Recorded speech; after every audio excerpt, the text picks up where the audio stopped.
قرآن قرآن قرآن کی روشنی، قرآن کی روشنی۔ الحمدللہ رب العالمین والصلاة والسلام علی سید المرسلین، اما بعد فاعوذ باللہ من الشیطان الرجیم، بسم اللہ الرحمن الرحیم۔ الصلاة والسلام علیکہ یا رسول اللہ وعلی آلکہ واصحابکہ یا حبیب اللہ۔ الصلاة والسلام علیکہ یا نبی اللہ وعلی آلکہ واصحابکہ یا نور اللہ۔ میٹھے میٹھے اسلامی بھائیوں اور مدنی چینل کے ناظرین، سلسلہ شان نزول لے کر ایک بار پھر آپ کی بارگاہ میں حاضر ہیں۔ ابتداءً نبی کریم صلی اللہ علیہ وسلم کی ذات اقدس پر درود شریف پڑھنے کی برکت کو سن سماعت کرتے ہیں۔ حضور صلی اللہ تعالیٰ علیہ وآلہ وسلم کا فرمان ہے، جو شخص میری ذات پر ایک مرتبہ درود شریف پڑھتا ہے، اللہ تبارک و تعالیٰ اس آدمی پر 10 رحمتیں نازل فرماتا ہے۔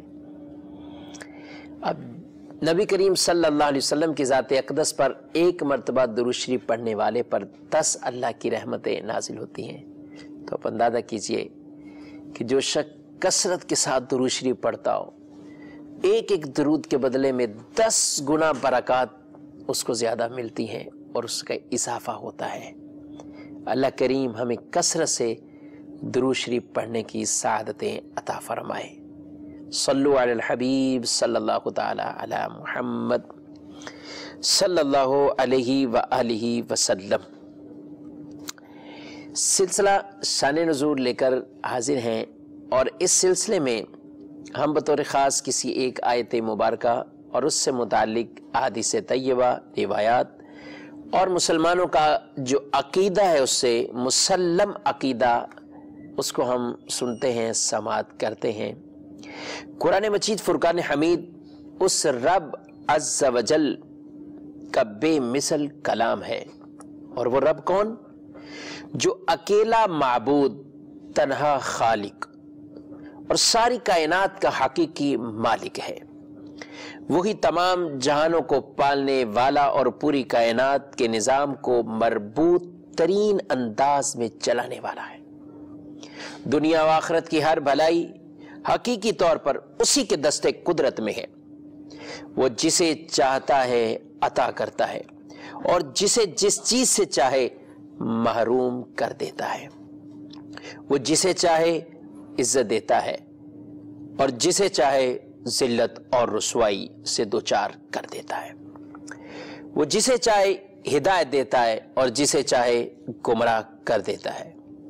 اور اس نے اپنا یہ کلام رسولوں کے سردار، دو عالم کے تاجدار، حبیب بے مثال صلی اللہ تعالی علیہ وآلہ وسلم پر نازل فرمایا، تاکہ اس کے ذریعے آپ صلی اللہ علیہ وسلم لوگوں کو اللہ تبارک و تعالیٰ پر ایمان لانے اور دین حق کی پیروی کرنے کی طرف بلائیں، اور شرک و کفر اور اس کی نافرمانی کے انجام سے ڈرائیں۔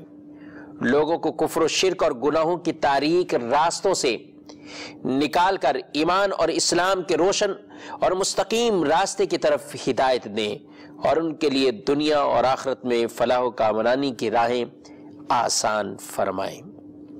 اللہ تبارک و تعالی نے جو عظمت و شان والا قرآن مجید نبی کریم صلی اللہ علیہ وسلم کو عطا فرمایا ہے، اس کے بارے میں ایک حدیث مبارک ہم سنتے ہیں کہ اس قرآن سے دل لگانے، اس قرآن کو پڑھنے، اس قرآن کو سمجھنے، اس قرآن کے اندر اپنے آپ کو مصروف رکھنے والے کے لیے اللہ کی بارگاہ میں کتنی کثیر خیر کثیر اللہ تعالیٰ کی بارگاہ میں ہے۔ ایک حدیث میں ارشاد فرمایا گا، حضرت ابو سعید خدری رضی اللہ تعالیٰ عنہ سے روایت، رسول مکرم صلی اللہ علیہ وسلم نے ارشاد فرمایا، اللہ تعالیٰ ارشاد فرماتا ہے، جس کو قرآن نے میرے ذکر اور مجھ سے سوال کرنے سے مشغول رکھا، اسے میں اس سے بہتر دوں گا جو مانگنے والوں کو دیتا ہوں۔ اور کلام اللہ کی فضیلت دوسرے کلاموں پر ایسی ہے جیسی اللہ تبارک و تعالیٰ کی فضیلت اس کی مخلوق پر ہے۔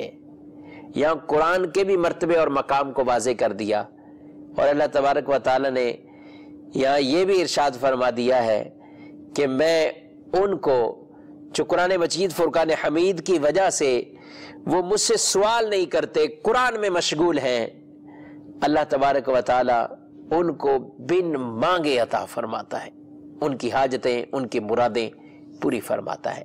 مجھے آپ کو ضرور چاہیے قرآن مجید فرقان حمید کی تلاوت کریں، قرآن پاک سے دل لگائیں، قرآن مجید فرقان حمید کثرت سے اس کو پڑھیں بھی، اس کو سمجھنے کی بھی کوشش کریں۔ میٹھے میٹھے اسلامی بھائیوں، آج کا ہمارا اس سلسلے کا موضوع وہ ہے وسیلہ۔ وسیلے کا مطلب یعنی اللہ کے حضور کسی ایسی چیز کو پیش کرنا جو اللہ کی بارگاہ میں ہمیں پہنچا دے، اللہ کا قرب ہمیں دلا دے، یا اللہ تبارک و تعالیٰ سے کوئی چیز مانگنا، سوال کرنا، اور وہ وسیلے سے اللہ کی بارگاہ میں سوال کرنا تاکہ اللہ تبارک و تعالیٰ اس وسیلے کی برکت سے ہماری اس التجا کو پورا فرما دے۔ آئیے آیت مبارکہ قرآن مجید فرقان حمید میں اللہ تعالیٰ وسیلے کے بارے میں کیا ارشاد فرماتا ہے، سماعت کیجیے۔ بسم اللہ الرحمن الرحیم، یا ایہا الذین آمنوا اتقوا اللہ وابتغوا الیہ الوسیلہ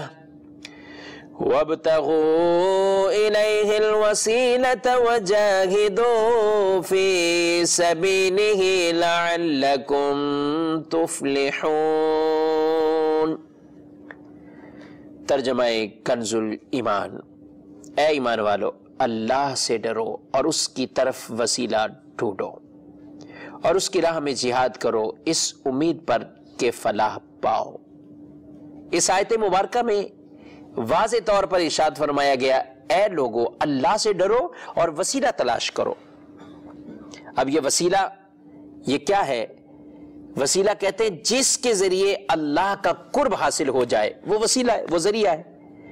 اللہ تعالیٰ کی عبادت چاہے فرض ہو یا نفل ہو، ان کی ادائیگی کے ذریعے سے اللہ کا قرب حاصل کرو، اور اگر تقویٰ سے مراد فرائض اور واجبات کی ادائیگی ہو اور حرام چیزوں کو چھوڑ دینا مراد لیا جائے، اور وسیلہ تلاش کرنے سے مطلقاً ہر وہ چیز جو اللہ تعالیٰ کے قرب کے حصول کا سبب بنے یہ مراد لی جائے تو بھی درست ہے۔ یعنی ہر وہ چیز، ہر وہ عمل جو اللہ تبارک و تعالیٰ کے قرب کا ذریعہ اور وسیلہ بن جائے۔ اللہ کے انبیاء کرام علیہم السلام، اولیاء اعظام سے محبت، صدقات کی ادائیگی، اللہ کے محبوب بندوں کی زیارت، دعا کی کثرت، رشتہ داروں سے صلہ رحمی اور بکثرت ذکر اللہ میں مشغول رہنا وغیرہ اسی عموم میں شامل ہے۔ اب معنی یہ ہوا اس آیت مبارکہ کا کہ ہر وہ چیز جو اللہ کی بارگاہ میں قریب کر دے اسے لازم پکڑ لو، اور جو بارگاہ الہی سے دور کرے اسے چھوڑ دو۔ تو وسیلہ جو اللہ کے قریب کر دے، اللہ کے قرب میں پہنچا دے۔ دیکھیے، وسیلہ عمومی طور پر جو وسیلے کے بارے میں مسلمانوں کا ایک مسلمہ عقیدہ ہے وہ یہ ہے کہ ہر چیز کا مالک و مختار رب عز و جل ہے، وہی دعا فرمانے والا ہے، جب تک وہ نہ چاہے کچھ بھی نہیں ہو سکتا۔ مگر اللہ تبارک و تعالی نے ایسی چیزوں کو اور ایسے ذکر کو اور ایسے اعمال کو اللہ پسند فرماتا ہے جن کے ذریعے اللہ تعالی ہماری ان التجاؤں کو قبول فرما لیتا ہے۔ تو وسیلے میں آج ہم دنیا کے اندر کسی نہ کسی جگہ جاتے ہیں تو گاڑی ذریعہ اور وسیلہ بن جاتی ہے۔ ہم نیچے کی بلڈنگ سے اوپر جاتے ہیں تو کبھی لفٹ کے ذریعے جاتے ہیں، کبھی سیڑھی پہ چڑھتے ہوئے جاتے ہیں۔ یہ ذریعہ اور وسیلہ بنا ہمارے اس مقام تک پہنچنے کے لیے۔ تو وسیلہ کہتے ہیں کوئی ذریعہ، کوئی واسطہ بیچ میں آ جانا تو اللہ تبارک و تعالیٰ کی بارگاہ میں قرب حاصل کرنے، اللہ کی بارگاہ میں مقبول بننے، اللہ کی بارگاہ میں اپنی دعاؤں کی قبولیت چاہنے کا بھی وسیلہ، ذریعہ ایسی چیزیں بن جاتی ہیں، چاہے وہ اعمال ہو، چاہے وہ کوئی ذات ہو، یا کوئی ایسا مبارک مقام ہو، جگہ ہو جو اللہ کی بارگاہ میں بڑی پسندیدہ ہوتی ہے، اور اللہ تعالیٰ ان کے ذریعے سے ہماری دعاؤں اور التجاؤں کو قبول فرماتا ہے۔ اللہ تبارک و تعالیٰ تو جیسے چاہے عطا فرما دے، جب چاہے، جو چاہے، جس کے لیے چاہے اللہ تبارک و تعالیٰ عطا فرما دے، لیکن اللہ خود ہی ارشاد فرما رہا ہے، یا ایھا الذین آمنوا اتقوا اللہ وابتغوا الیہ الوسیلہ۔ اللہ خود ارشاد فرما رہا ہے وابتغوا الیہ الوسیلہ، اللہ کی طرف پہنچنے کا کوئی ذریعہ ڈھونڈو، کوئی وسیلہ تلاش کرو۔ تو یہ قرآن مجید فرقان حمید میں خود وسیلے کا واضح طور پر حکم ارشاد فرمائے۔ اب وہ اعمال بھی ہو سکتے ہیں، کوئی ذات بھی ہو سکتی ہے، اور کوئی مقدس مقام بھی ہو سکتا ہے۔ قرآن مجید فرقان حمید میں ایک آیت مبارکہ ہے، اور اس آیت مبارکہ میں اللہ تبارک و تعالیٰ نے ارشاد فرمایا ہے، پھر آدم نے اپنے رب سے کچھ کلمات سیکھ لیے تو اللہ عز و جل نے اس کی توبہ قبول کی، اور بے شک وہی بہت توبہ قبول فرمانے والا ہے۔ اب وہ کلمات کون سے تھے؟ اپنی دعا میں یہ کلمات حضرت آدم علیہ السلام نے اللہ کی بارگاہ میں عرض کیے، ربنا ظلمنا انفسنا وَإِن لَّمْ تَغْفِرْ لَنَا وَتَرْحَمْنَا لَنَكُونَنَّ مِنَ الْخَاسِرِينَ۔ اے ہمارے رب، ہم نے اپنی جانوں پر زیادتی کی، اور اگر تو نے ہماری مغفرت نہ فرمائی اور ہم پر رحم نہ فرمایا تو ضرور ہم نقصان والوں میں سے ہو جائیں گے۔ اس کے ساتھ ساتھ یہ ایک حدیث مبارک بھی سماعت کرتے جائیں تو انشاءاللہ ہمارے اس موضوع کا خلاصہ بالکل دلیل کے ساتھ آپ کے ذہن میں نقش ہو جائے گا۔ حضرت عمر رضی اللہ تعالیٰ سے مروی نبی کریم صلی اللہ علیہ وسلم نے ارشاد فرمایا، جب حضرت آدم علیہ السلام سے اجتہادی خطا ہوئی تو عرصہ دراز تک یعنی وہ پریشان رہے، دعا مانگتے رہے، تو انہوں نے بارگاہ الہی میں عرض کی، اے میرے رب عز و جل، مجھے محمد صلی اللہ علیہ وسلم کے صدقے میں معاف فرما۔ اے میرے رب عز و جل، مجھے محمد صلی اللہ علیہ وآلہ وسلم کے صدقے میں معاف فرما۔ اللہ عز و جل نے ارشاد فرمایا، اے آدم، تم نے محمد صلی اللہ علیہ وآلہ وسلم کو کیسے پہچانا حالانکہ ابھی تو انہیں پیدا نہیں کیا گیا؟ حضرت آدم علیہ السلام نے عرض کی، اے اللہ، جب تو نے مجھے پیدا کر کے میرے اندر روح ڈالی، یعنی میری تخلیق کی گئی، میرے اندر روح ڈالی، میں نے اپنے سر کو اٹھایا، میں نے عرش کے پایوں پر کیا لکھا ہوا پایا؟ لا الہ الا اللہ محمد رسول اللہ صلی اللہ علیہ وآلہ وسلم لکھا ہوا دیکھا، تو میں نے جان لیا تو نے اپنے نام کے ساتھ اس کا نام ملایا ہے جو تجھے تمام مخلوق میں سب سے زیادہ محبوب ہے۔ اللہ عز و جل نے ارشاد فرمایا، اے آدم، تو نے سچ کہا، بے شک وہ تمام مخلوق میں میری بارگاہ میں سب سے زیادہ محبوب ہے، تم اس کے وسیلے سے مجھ سے دعا کرو، میں تمہیں معاف کروں گا، اور اگر محمد صلی اللہ علیہ وسلم نہ ہوتے تو اے آدم میں تجھے بھی پیدا نہ فرماتا۔ اللہ اکبر، اگر وہ نہ ہوتے تو تمہیں بھی پیدا نہ فرماتا۔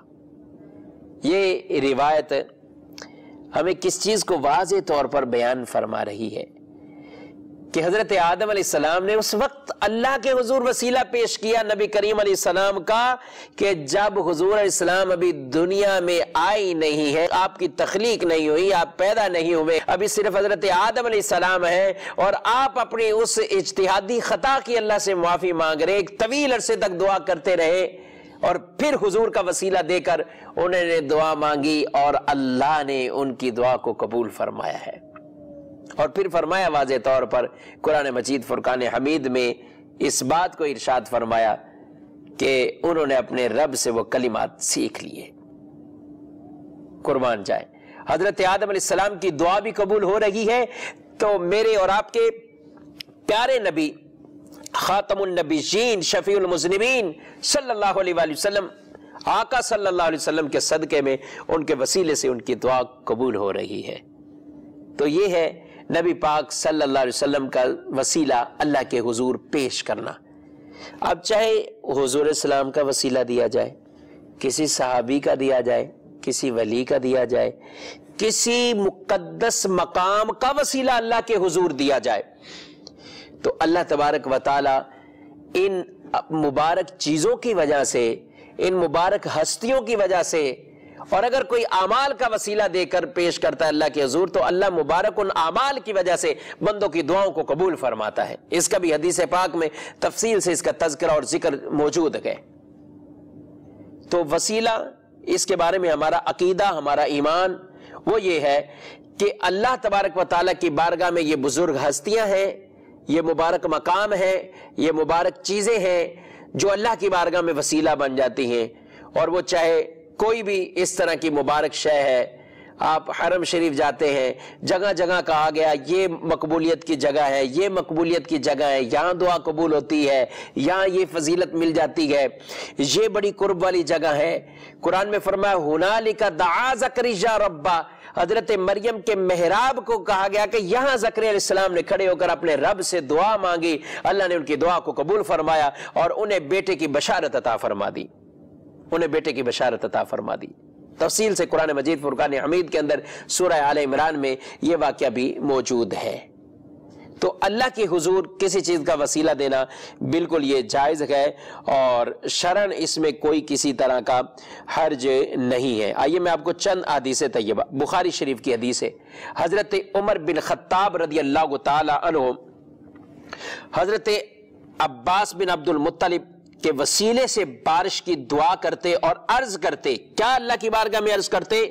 اللہم انا کننا نتوسل الیک بنبینا فتسقینا، اے اللہ ہم تجھ سے سوال کرتے تھے، وسیلے سے سوال کرتے تھے، اپنے نبی صلی اللہ علیہ وسلم کے وسیلے سے ہم تجھ سے مانگتے تھے تو تو ہمیں بارشیں عطا فرماتا تھا۔ وَإِنَّا نَتَوَسَّلُ إِلَيْكَ بِعَمِّ نَبِيِّنَا فَاسْقِنَا، اے اللہ ہم اپنے نبی کے چچا کے وسیلے سے دعا مانگتے ہیں، مولا ہمیں بارش عطا فرما۔ اس سے یہ پتہ چلا کہ حضور کے وسیلے سے بھی دعا مانگی جائے وہ بھی ٹھیک ہے، حضور کی قرابت داروں کے وسیلے سے دعا مانگی جائے وہ بھی ٹھیک ہے۔ ایک مرتبہ اور حدیث پاک مدینہ منورہ میں کہہ پڑا، یہی حضرت عائشہ صدیقہ رضی اللہ تعالی عنہا کے پاس اس کی شکایت کی گئی۔ آپ رضی اللہ تعالی عنہا نے فرمایا رسول اللہ صلی اللہ علیہ وسلم کی قبر انور کی طرف غور کرو اور اس کے اوپر چھت میں ایک طاق آسمان کی طرف بنا دو، حتیٰ کہ قبر انور اور آسمان کے درمیان چھت نہ رہے۔